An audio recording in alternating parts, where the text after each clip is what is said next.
नमस्कार दोस्तों, स्वागत है आपका मेरे इस चैनल हम लोग में। और सबसे पहले आपसे रिक्वेस्ट है कि यदि आपने मेरा चैनल सब्सक्राइब नहीं किया हो तो इसे अवश्य सब्सक्राइब कर दें और साथ में जो बेल आइकन है उसे भी प्रेस कर दें ताकि आपको मेरी बातचीत के नोटिफिकेशन मिलते रहे। 22 अप्रैल को जो पहलगाम, जम्मू एंड कश्मीर में श्रीनगर से करीब 80 किलोमीटर दूर पहलगाम जो एक रिमोट एरिया में जो आतंकवादी हमला हुआ था जिसमें 26 लोगों की जान गई थी। और उस पर भारत ने कड़ी प्रतिक्रिया दी है और उन्होंने, भारत सरकार ने एक तरह से सीधे सीधे पाकिस्तान और पाकिस्तानी आर्मी को इसके लिए जिम्मेदार ठहराया है।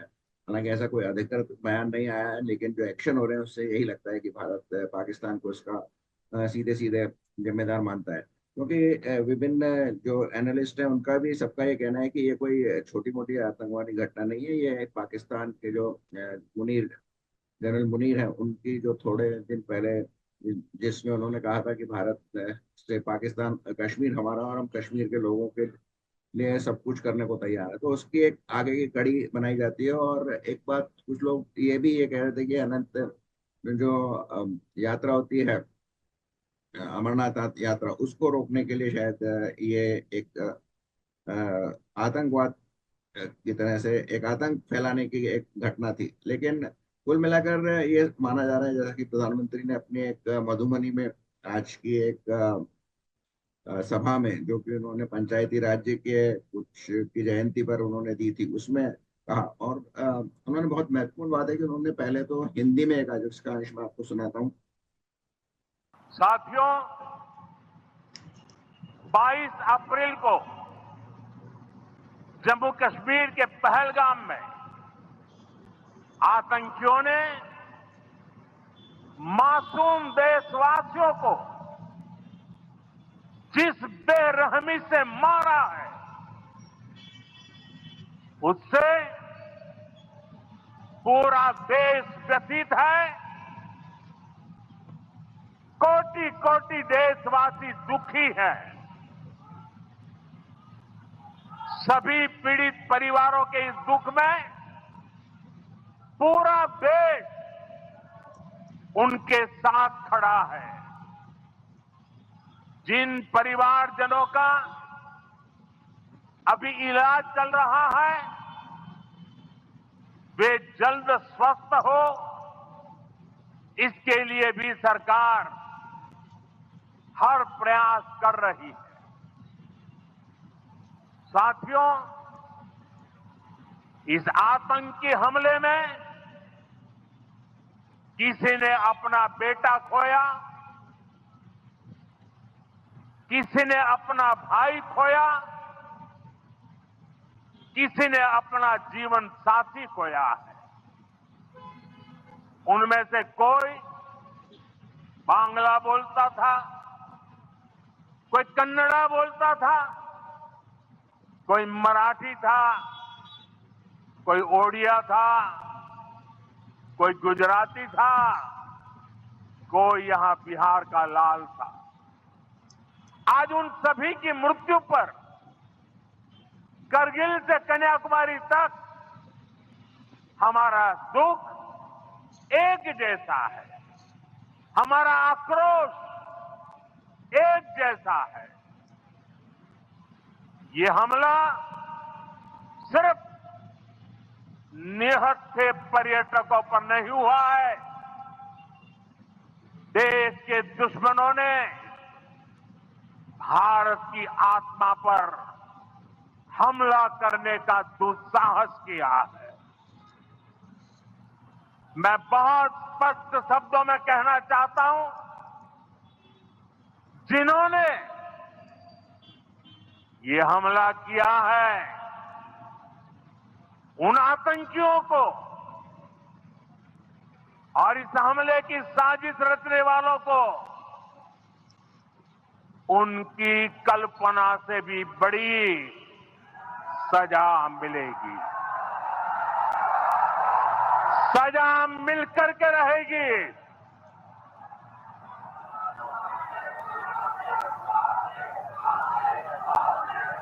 अब आतंकियों की बची खुची जमीन को भी मिट्टी में मिलाने का समय आ गया है।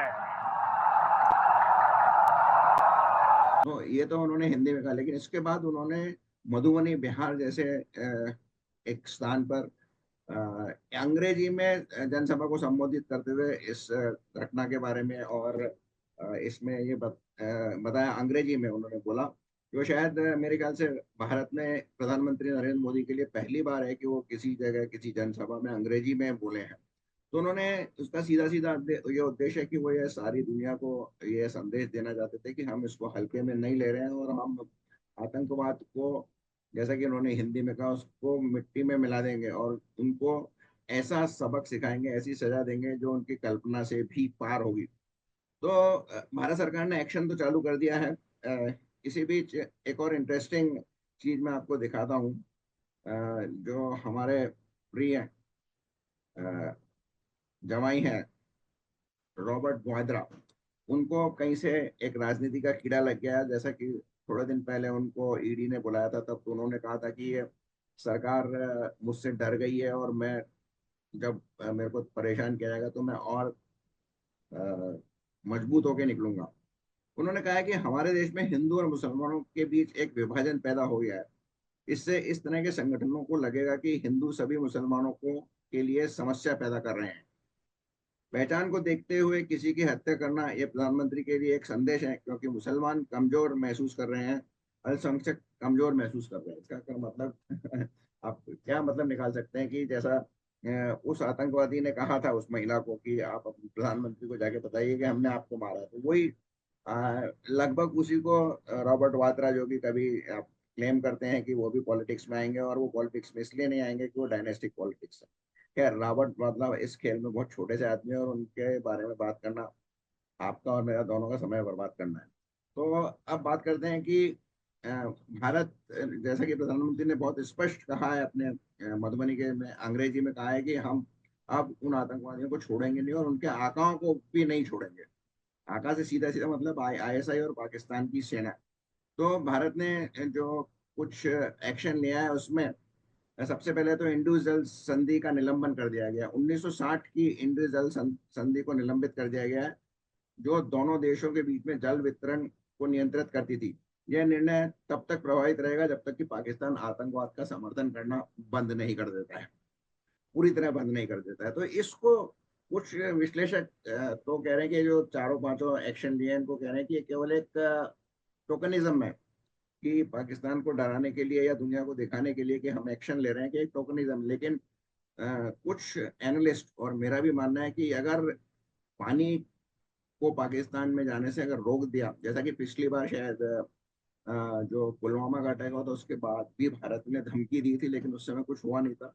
उस समय शायद भारत इस स्थिति में नहीं था कि जो एक्स्ट्रा जल बचेगा, अतिरिक्त जल बचेगा, उसको किस तरह से डाइवर्ट किया जाएगा। तो शायद आज कुछ जम्मू एंड कश्मीर में पनबिजली योजनाएं और कुछ इरिगेशन प्रोजेक्ट्स रिजर्वायर आदि बन के तैयार हैं, तो वो भारत उस जल का उपयोग कर पाएगा। तो अब शायद एक्शन ये लिया जाएगा, और अगर ये एक्शन लिया गया तो पाकिस्तान को आने वाली जो गर्मी खतरनाक, जैसा कि मौसम विभाग कह रहा है कि भारत में खतरनाक गर्मी पड़ेगी, तो पाकिस्तान भी इससे बचा हुआ नहीं रहेगा। तो इसमें पाकिस्तानों को काफी दिक्कतें होने वाली हैं। और फिर जब ये पानी रोक दिया जाएगा तो वहां पर इंटरनल भी फ्यूड्स लड़ाइयाँ चालू हो जाएगी। सिंध कहेगा हमें पानी चाहिए, पंजाब कहेगा हमें पानी चाहिए, यानी पंजाब जो पाकिस्तान का पंजाब।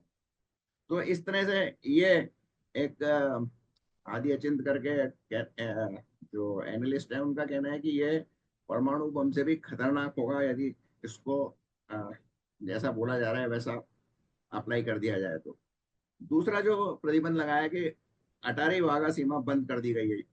भारत में अटारी वाघा सीमा चौकी को बंद कर दिया है, जिससे दोनों देशों के बीच लोगों और मालों के आवाजाही पर रोक लग गई है।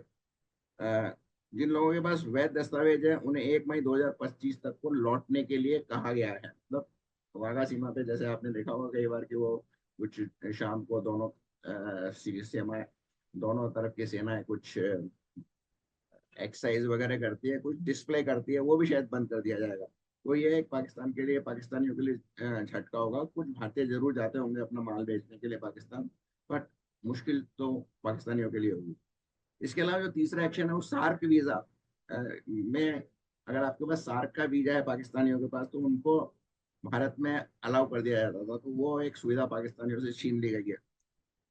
उसके बाद जो असली जो डिप्लोमेटिक लेवल पे जो एक्शन हुआ है उसमें पाकिस्तानी सैन्य सलाहकारों को भारत से निष्कासित कर दिया गया है और उनको शीघ्र ही अवांछित घोषित कर दिया गया है और उनको एक सप्ताह के अंदर अंदर भारत से जाने के लिए कहा गया है। और भारत ने अपने सारे जो सैन्य सलाहकार हैं पाकिस्तान से उनको भी वापस बुला लिया है। और इसके अलावा राजनीतिक स्टाफ में भी भारत ने पाकिस्तान ने कटौती की है, अपने उच्चायुक्त में 55 से घटाकर 30 कर दिया है, जो 1 मई 2025 तक प्रभावी होगी। 1 25 तक वो वापस दिलाएंगे। तो इन कदमों, ये तो जो राजनीतिक मतलब राजनीतिक स्तर पे पॉलिटिकल मतलब है एक तरह से एक्शन, कूटनीतिक एक्शन है। इसके अलावा सारे पाकिस्तानियों को जो जो भारत में, उनको 1 मई तक वापस पाकिस्तान जाने के लिए निर्देश दिए गए हैं। अब इनसे ये वास्तव में क्या इफेक्ट होगा होगा ये तो नहीं है, पर डेफिनेटली ये एक शुरुआत है। और सभी लोगों का मानना है कि एक्शन शुरुआत तो हो ही गया है। और जैसा नरेंद्र मोदी जी ने कहा है कि हम उनको छोड़ेंगे नहीं, तो उनको मोटिया मेट करने का समय आ गया है। तो ऐसा अटल बिहारी वाजपेयी ने भी कहा था कि आर पार की लड़ाई हो गई है, कि इस आर पार की लड़ाई का समय आ गया है। वो फेमस डायलॉग आपको याद होगा। तो क्या ये नरेंद्र मोदी कुछ वास्तव में एक्शन करके और दिखाएंगे, या फिर ये अटल बिहारी वाजपेयी की तरह की आर पार की लड़ाई होगी? लेकिन कृष्ण और राम में जो डिफरेंस है वो बताया जाता है कि वो अटल बिहारी वाजपेयी और नरेंद्र मोदी में भी डिफरेंस है। नरेंद्र मोदी ने अगर कहा है, और वो भी एक पब्लिक मीटिंग में जब कहा है, तो डेफिनेटली कुछ एक्शन होगा। और एक्शन तो वास्तव में सेना लेगी, सेना लेगी। और सेना का क्या एक्शन लेता है आपको या मेरे को किसी को भी पता नहीं चलता है। वो अपने अनुसार समय और, जैसे डायलॉग है, समय और स्थान वो आर्मी चूज करेगी।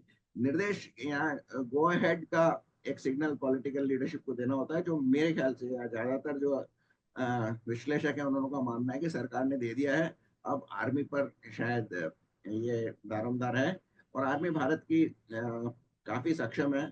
वो जरूरत पड़ेगी तो हो सकता है एलओसी भी पार करे, लेकिन अगर एलओसी नहीं भी पार करे तो भारत के पास इतना सैन्य बल है, इतने साजो सामान है, हथियार है, कि वो यहाँ बैठे बैठे पाकिस्तान को